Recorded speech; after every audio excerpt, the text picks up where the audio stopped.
It's your Locked On Flyers podcast for Monday, February 20th, your daily dose of Flyers news, analysis, and high quality content that has some questions about that 11 forward 7D lineup that Torts put together. I'm shocked. Yeah, we are going to get into everything that happened in that game against the Canucks. We're going to preview today's matchup against the Flames, and we'll have our Nemesis of the week. You're Locked On Flyers, your daily podcast on the Philadelphia Flyers. Part of the Locked On Podcast Network, your team every day.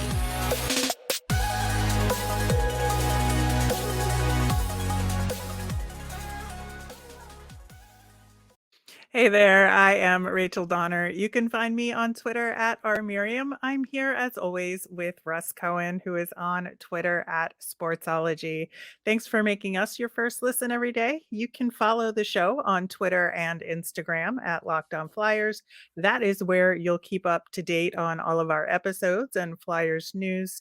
You can email the show at lockedonflyers@gmail. We have a mailbag almost every week, so send in your questions and we will get them answered. Today's episode is brought to you by FanDuel Sportsbook, official sportsbook of Locked On. Make every moment more. Visit fanduel.com/lockedon today to get started. Locked On Flyers is free and available anywhere you get your podcasts, Apple, Spotify, all those good places. Plus, we're over on YouTube, so subscribe there as well.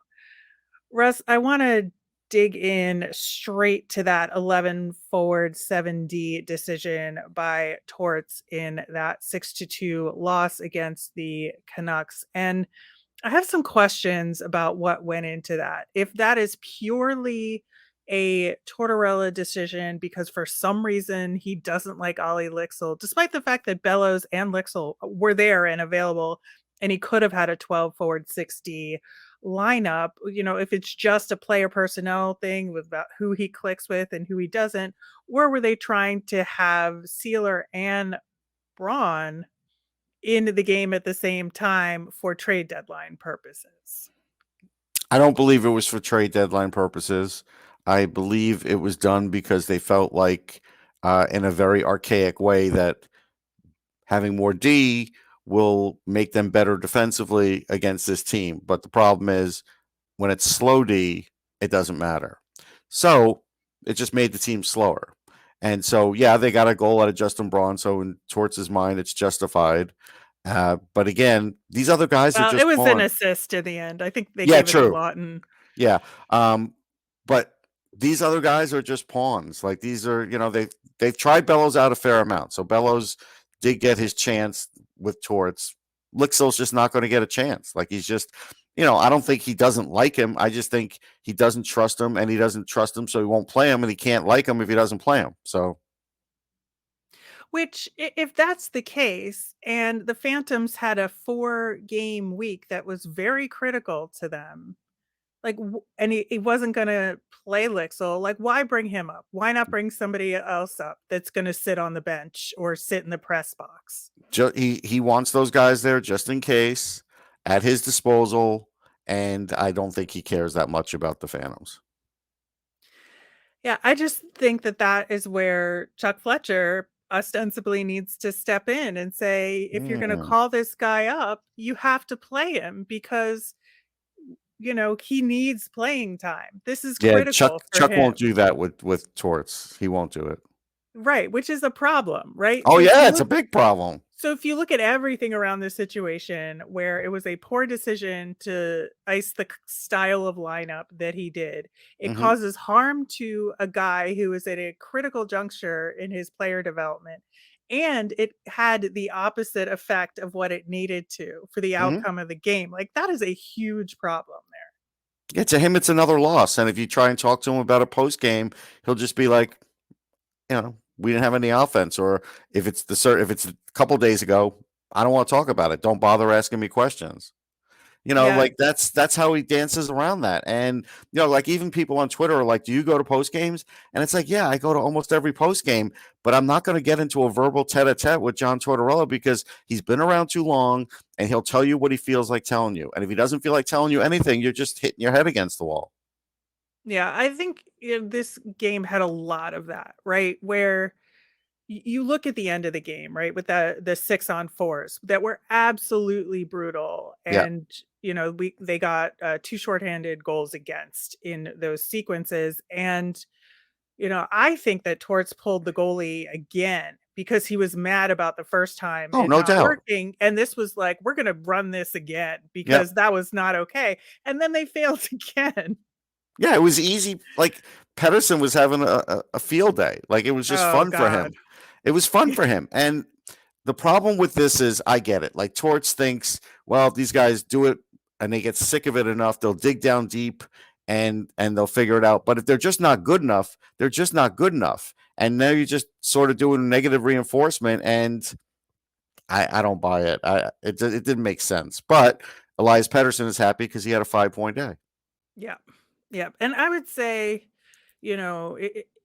in terms of the Flyers D, which was clearly the problem in this Travis game, Sanheim was a massive problem. Travis Sanheim was a problem, but I think the defense was a problem overall in this game. And the Kuzmenko goal, I think, was the prime example of everything that was Yeah. wrong with what was Oh yeah, happening because in even Owen one Tippett play. even Owen Tippett sheepishly went after the puck instead of like, how about Yep. this? How about using your body? Like Exactly. it. So Pettersson not only was skating circles around the Flyers, Tippett made the wrong decision there. And then everybody is puck watching Pettersson do his Yeah, thing. And then everybody gets drawn to that side of the ice. Luke Shen was left open on the opposite side. The puck gets across to Shen. The D's eyes then focus on Shen, and Kuzmenko is like literally wide open yeah. to plant himself in front of the empty back door. Well, Like, we talked that about was it. everything. All you have to do is get this defense moving a little bit because most of the times they're not set up correctly anyhow Mhm. because they just got set up. And if you get them moving a little bit, it's mayhem. And you saw it. It's literally it's like the Allstate commercial. It is mayhem when that happens. And again, all that's happening right now is guys are getting frustrated. Frost Yep. has a nice goal and then he gets frustrated because he's on the ice when a goal's given up. Like it's just that's the way this team is. They're just, if you want players, like again, I saw one fan online was like, "Hey, it seems like we're going up against this like against every team now, meaning there's a Kuzmenko or Pedersen, those kinds of guys." Yeah, well, guess what? If you want those guys, then you need to draft in the top 5. And so, if they're like, let's say the Flyers are the last team, that 11th spot, they don't have great odds for the top 5. Still possible, but it's also not great odds. So again, that's why I get it. Torts wanted to create a culture, fine, but you still won't be able to get any of these players. And honestly, that's where you go back to Johnny Gaudreau. Like you could say the team's not ready for him, but there would have been a time they'd be ready for him during that contract. And you can't get players like that unless you draft them. You really can't. I mean, once in a No. while, a player shakes loose. And honestly, if a player like that shakes loose and wants to come to you, you have to sign him. You have to. Yeah. And, I mean, I hate rehashing that just because no, but it's you can like see one it of because of those the things. skill level. It's like, where are you No, I getting that skill? understand that. Yeah, It's I just know. I know like, you do. yeah, it's just added to the pile of Chuck Fletcher issues. But I do want to at least say that they played better offensively than they did in the 2 games against Seattle. They far outchanced and outshot the Canucks. And 21 of the 37 shots on goal the Flyers had were high danger. So Hmm. I feel like that does need to get Okay, called that's out. fair. The problem was on the defensive side, which is usually not the case for the Flyers, to be honest. This was a very weird upside down game. Well, And it Travis Konechny was putting everything out there yeah. until the dying moments of the game. I felt like something that was missing. Owen Tippett's like missing shots was very apparent in Oh this yeah. one. Yeah, I mean, when But he presses, that's what happens with him. And again, that's why there's a big time formula with, or at least in my mind, this is how I figure it out with a guy like Tippett. So a guy like Tippett, if I have to play him 20 minutes a game to get 20 goals a year, then I have to just drop him in a line and get somebody else. Because if I'm giving that many minutes, 18 minutes to somebody else, that guy needs to score 30, 35. Like those are yeah, that's how I'm shelling out the minutes. But because of the way this Flyers team is, he gets that time because there is nobody else. Like there literally is nobody else right now. And so that's where, again, and I've seen fans like some of them are holding on to Nick Seeler. Well, how could you trade him? He's a great contract. Because if you were a good team, Nick Seeler wouldn't be on your team. But based on what you're seeing on the ice, you feel like he's a good player on this team. But he's not a good player on a lot of teams. And I think this is the problem that fans are having a hard time with. And yeah, it's I get it. Like this is all you have to watch. right. I will say, just to close out the conversation on this game, it was really upsetting to see Carter Hart post game. He was very curt in the Oh yeah. post game presser, which is unlike him. He's I told you usually this could able, be a problem. We have to watch yeah. this. Yeah, he was upset about that fourth goal, which rightfully so. He thought he Yes. had it, and then the puck wasn't secured, so it went through. Right. Like, he's right. I would be hard on myself if that happened to me. But at the same time, there is a level of frustration there that you don't usually see out of him that you did, and that's worrisome to And me. that's been showing up a little bit this year. The other thing is, if you're giving Elias Pettersson 5-on-5 enough room to wind up and shoot, you're doing it wrong. And I couldn't believe, like, got times I would see like Sanheim and whoever was with him collapsing down low and leaving Pettersson open, and then Beauvillier, like he could, of course, he could direct in the puck because nobody was on him. The two guys were I on that know. side were down low. Like, what are you doing? I just Yeah. I didn't understand a lot of it. It's just the way Yeah. it is. It was a rough game. Well, hopefully they can recover against Calgary, and we will be talking about that matchup coming up next. Today's episode is sponsored by Athletic Greens. I started using Athletic Greens because I wanted better gut health, more energy, optimized immune system, and hated taking pills and vitamins. And I wanted a supplement that actually tastes great. With one delicious scoop of Athletic Greens, you're absorbing 75 high quality vitamins, minerals, whole food source superfoods, probiotics, and adaptogens to help you start your day right. This special blend of ingredients supports your gut health, your nervous system, your immune system, your energy, recovery, and focus. It costs you less than $3 a day. You're investing in your health, and it's cheaper than your cold brew habit. It's lifestyle friendly, whether you eat keto, paleo, vegan, dairy free, or gluten free. Athletic Greens contains less than 1 gram of sugar, no GMOs, no nasty chemicals or artificial anything, while still tasting good. Right now, it's time to reclaim your health and arm your immune system with convenient daily nutrition. It's just a scoop in a cup of water every day. That's it. No need for a million different pills and supplements to look out for your health. To make it easy, Athletic Greens is going to give you a free 1 year supply of immune supporting vitamin D and 5 free travel packs with your first purchase. All you have to do is visit athleticgreens.com/NHL network. Again, that's athleticgreens.com/NHL network to take ownership over your health and pick up the ultimate daily nutritional insurance.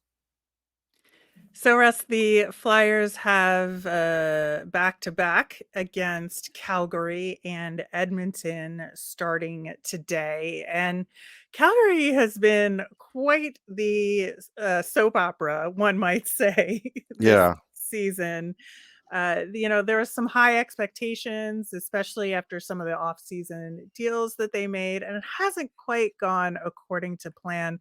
Right now, Calgary is a borderline wild card team, and I think a lot of people might have said on paper that they would be doing a lot better this season. I think part of it is Jacob Markstrom has not had the season that he No. did last year.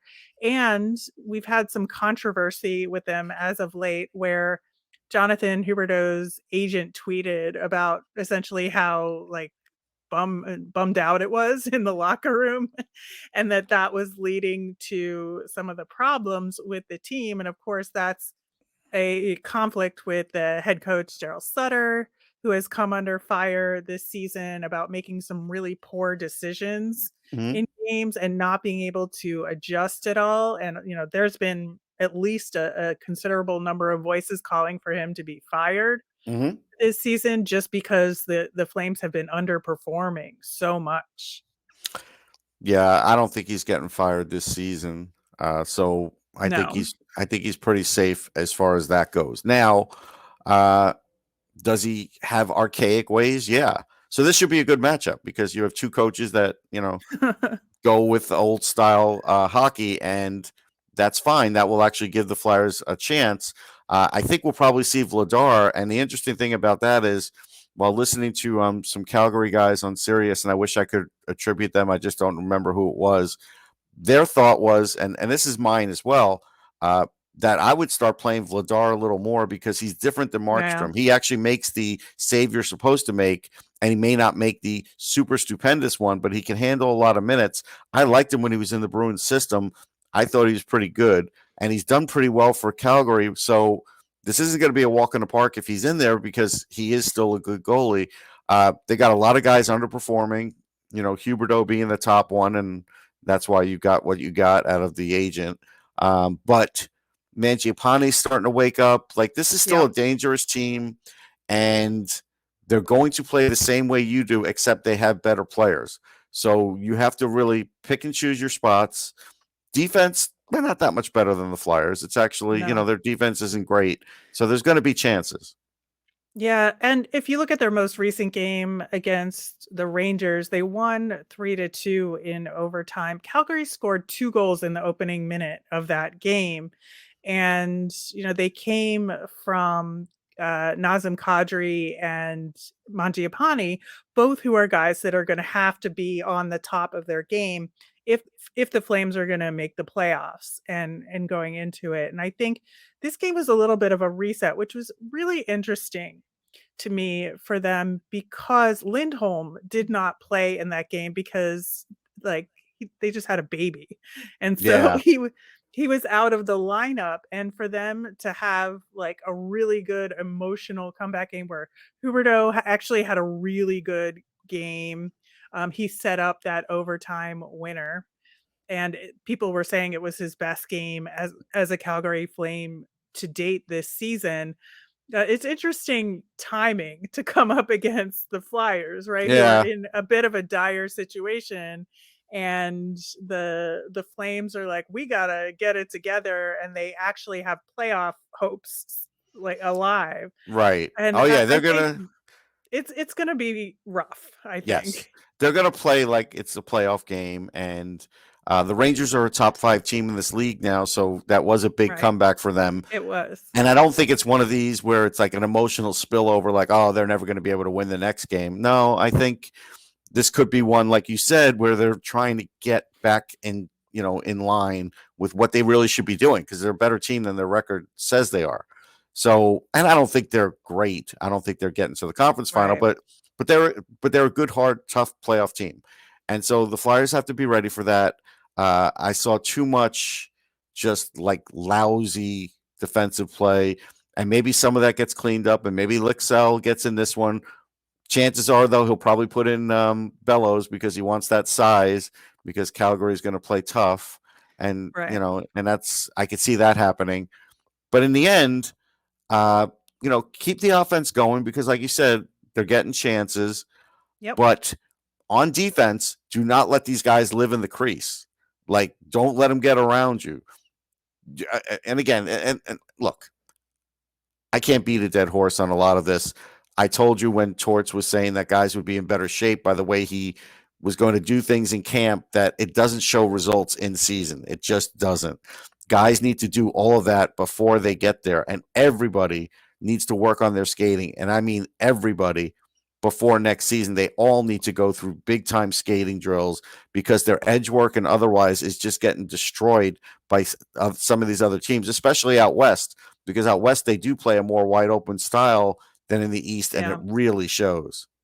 I think, one of the guys that has stood out a lot for this Flames team is Tyler Toffoli.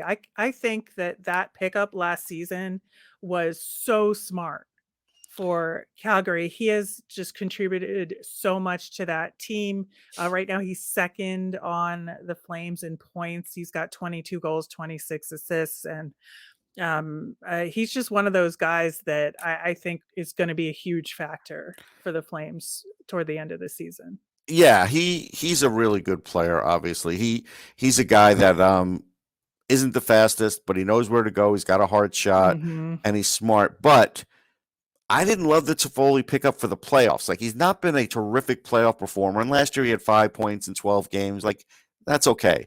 But regular season, yeah, he really can bring it regular season. And he is the guy that you have to watch out for in this game.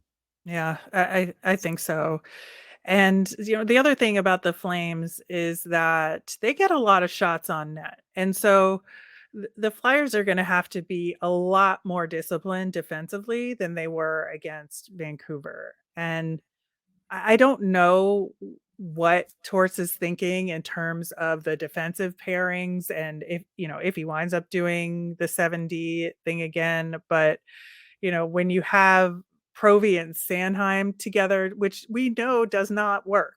We know it doesn't work. And so you can't do that anymore. I don't think that York and Risto go together really well. I think they really need to kind of do more of a tried and true thing in order to have any success against this team that really is going to put it to you offensively. Yeah, this could be a game where a guy, a familiar foe like Blake Coleman, has a big game because he just knows how to play this style. He's been playing it his whole career. And it's also a game where, like, Dylan Dubé, who's got a high skill level, definitely can put in Mm-hmm.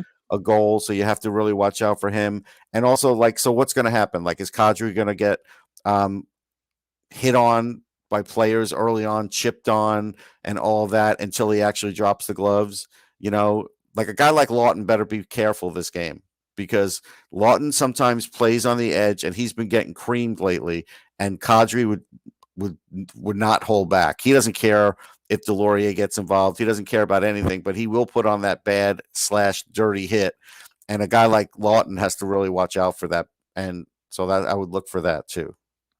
Yeah, well, Scott Lawton has now matched his career high point total for the season. So hopefully he'll want to focus more on that aspect of his game and not get sucked into any fights. But with we've seen it Flames. lately. He's been getting sucked in more and more. I know. But just trying to look at the upside with Scott No, Lawton. you should, and you should. Yeah. Yeah. All right. It is Monday, and our nemesis of the week is one of our favorite things that we do each and every week on the show, and we will get to that coming up next. Today's episode is brought to you by FanDuel. The midpoint of the NBA season is here. We just had the All-Star weekend. Now is the perfect time to download FanDuel, America's #1 sportsbook, because new customers get a no-sweat first bet up to $1,000. That's bonus bets back if your first bet doesn't win. Just download the FanDuel Sportsbook app. It's safe, secure, and super easy to use. Then you can bet on everything from the money line to point scores and threes drained. Who'd have thunk that an unknown Sixer would have won the dunk contest? But here we are. Yeah, it's a shame, though. They should always have the best guys. But hey, good for him. I know. Very good for him. FanDuel even lets you combine your bets for a chance at a bigger payout with a same game parlay. So don't miss the chance to get your no sweat first bet up to $1,000 in bonus bets when you go to fanduel.com/lockedon. That's fanduel.com/lockedon to learn more. Make every moment more with FanDuel, official sports betting partner of the NBA.